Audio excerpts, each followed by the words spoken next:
कुछ बिहारी श्री राधा सभी को राधे राधे। और कैसे हैं आप सब? आशा करते हैं आप सब परम मंगल में और सुख में होंगे। और सामने देखो हमारी लाडली जी आपको दिख रही हैं। जय हो राधे रानी। और सब दर्शन भी कर लो। और जन्माष्टमी निकल चुकी है। जन्माष्टमी के बाद 15 दिन बाद राधा अष्टमी का पर्व आता है, जो कि कल 31 तारीख को मनाया जाएगा। कल हमारी राधा रानी का प्राकट्य उत्सव है, ठीक है, जो बड़ी धूमधाम से मनाते हैं हम सभी। और आपको ये बता दूं, मैं सबसे पहली बात ये बता रही हूँ कि जो जिनके पास राधा रानी का विग्रह नहीं है, आप अपने छोटे से बाल गोपाल लड्डू गोपाल को ही राधा रानी बना करके उस दिन पूज सकते हैं। राधा रानी और कान्हा जी अलग अलग नहीं है, वो एक ही स्वरूप है। तो हम कल अपने जिनके पास विग्रह नहीं है, मैं उनकी बात कर रही हूँ, जिनके पास राधा रानी का विग्रह है वो तो अपनी राधा रानी को ही करेंगे। और साथ में राधा रानी के साथ में लड्डू गोपाल को अवश्य बिठाएं।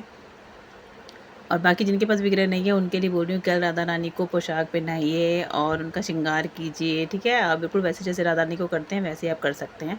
ऐसा नहीं है कि कई लोगों के मन में ये है कि हमारे पास विग्रह नहीं है तो हम कैसे करेंगे। ऐसा कुछ नहीं है, राधा रानी बना सकते हैं आप, ठीक है। दूसरी बात, राधा रानी को जो प्रिय भोग हैं वो आप समर्पित कीजिए, और जितना आपकी क्षमता, आपकी क्षमता अनुसार आप उनको भोग लगाइए। वैसे राधा रानी को बहुत भोग दिए जाते हैं, उस दिन लगाए जाते हैं, लेकिन जैसा आपका सामर्थ्य हो आप ऐसे कर सकते हैं। मैं कई चीज़ें बताऊंगी, उसमें से जैसा आप बना सको आप बना सकते हैं और भोग लगा सकते हैं। जैसे सबसे पहला तो ये है कि राधा रानी का जो प्रिय रंग होता है वो नीला है। तो आप नीला रंग तो मेन होता है, बाकी दूसरा कलर जो पीला होता है वो भी उन्हें बेहद पसंद होता है, अति प्रिय होता है, लेकिन नीला रंग आप पहना सकते हैं। नीला रंग मतलब पहले ही जो है मैं बोलूँगी तो आप नीला रंग पहले पहनाएं, अगर नहीं है तो आप पीला भी पहना सकते हैं वस्त्र, ठीक है। उनका प्रिय रंग नीला है। और जो आप सामग्री, जैसे जो फल होते हैं, फल में आप उनको चीकू का भोग लगा सकते हैं, वो अत्यंत प्रिय है उनको।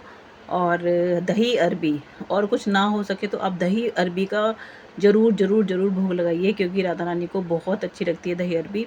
और ब्रज में तो इस दिन पता है दही अरबी का इतना वो होता है कि वो हर जगह पे जो हलवाई वगैरह होते हैं ना, हर जगह आपको दही अरबी मिल जाएगी उस दिन वहाँ पर। ब्रज में इतनी मतलब महत्वता है दही अरबी की, तो आप उसको बना सकते हैं, वो धनिया के साथ बनती है। और आप देखेंगे तो आपको उसकी जो रेसिपी है वो भी मिल जाएगी।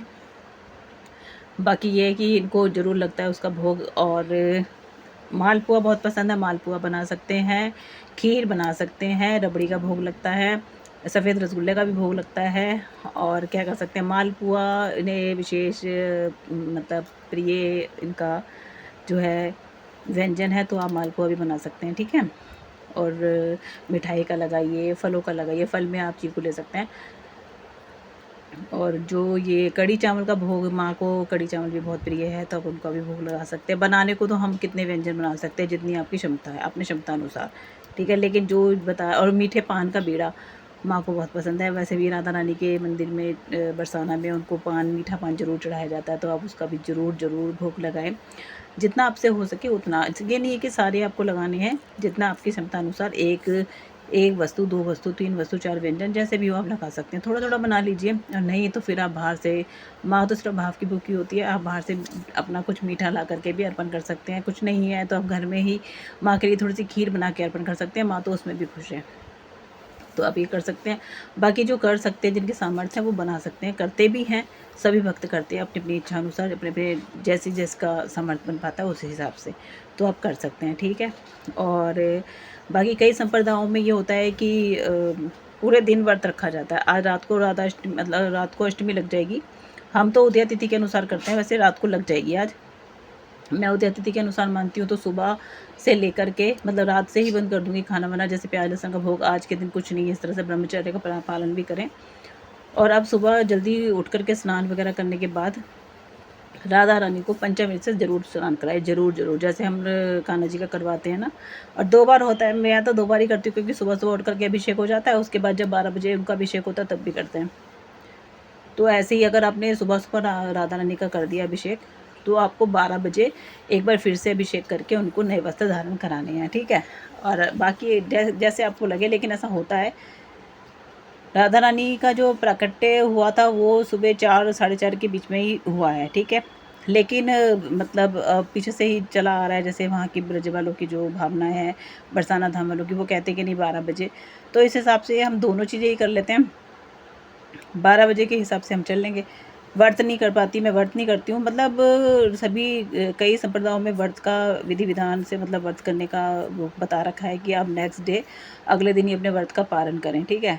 लेकिन मैं जब भी करती हूँ तो मैं सिर्फ 12 बजे तक ही व्रत करती हूँ। उसके बाद अपनी राधा रानी का श्रृंगार वगैरह सब कुछ करके, उनका पंचामृत स्नान करवा के, उनको वस्त्र वगैरह पहना के नए, और उसके बाद जब उनका भोग वगैरह लगाने के बाद एक बार हम फिर अपना व्रत खोल सकते हैं। 12 बजे तक ही होता है, तो 12 बजे के बाद खोल सकते हैं। वैसे 4:30 का होता है, सुबह के 4:30 बजे माँ प्रकट हुई थी, और तो उनके हिसाब से भी और जो हमारे ग्रंथ हैं उनके हिसाब से भी दोनों चीज़ें हमारे लिए अच्छी मतलब हो जाएगी। हम दोनों चीज़ें मान लेते हैं, व्रत भी हो जाएगा और सुबह भी एक बार हम जब पूजा करेंगे, पूजा अर्चना करेंगे सुबह विधिवत, तो वो भी हो जाएगा। तो मन में कोई शंका नहीं रहेगी, ठीक है।